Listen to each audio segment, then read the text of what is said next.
Hello everyone, welcome back to our YouTube channel Physics Open House. So our today's topic is sex determination. Though it is illegal in India, but this video is only for academic purposes. So let's start. Sex determination. Sex chromosomes are present inside nucleus of every cell of human being. All human beings has 23 pairs of chromosomes. Out of 23 pairs, one pair 2 chromosomes are sex chromosomes, named X and Y chromosomes. Two pairs that determines sex of an offspring are called sex chromosomes. So, two chromosomes that determine sex of an offspring are called sex chromosomes. Just always remember.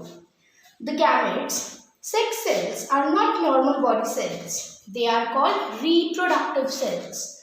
What they are called? Reproductive cells. In males, half of gametes or sperms has X and half of gametes or sperms has Y chromosomes.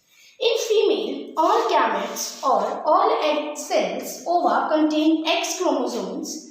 Female has no Y chromosomes. Just remember, female has no Y chromosomes.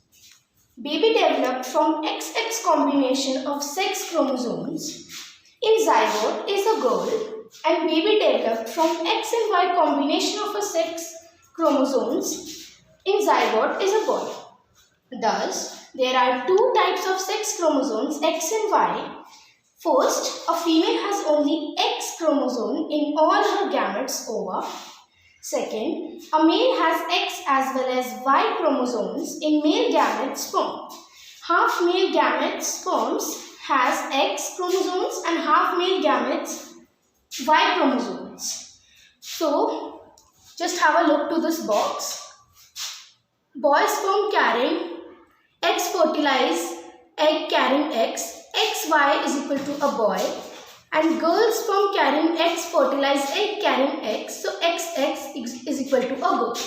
So just have a look to this diagram. Mother egg all X and father sperms half X and half Y. So the combination of X and X, female child, and the combination of X and Y, male child. So this was the topic. Hope you all understood. Thank you.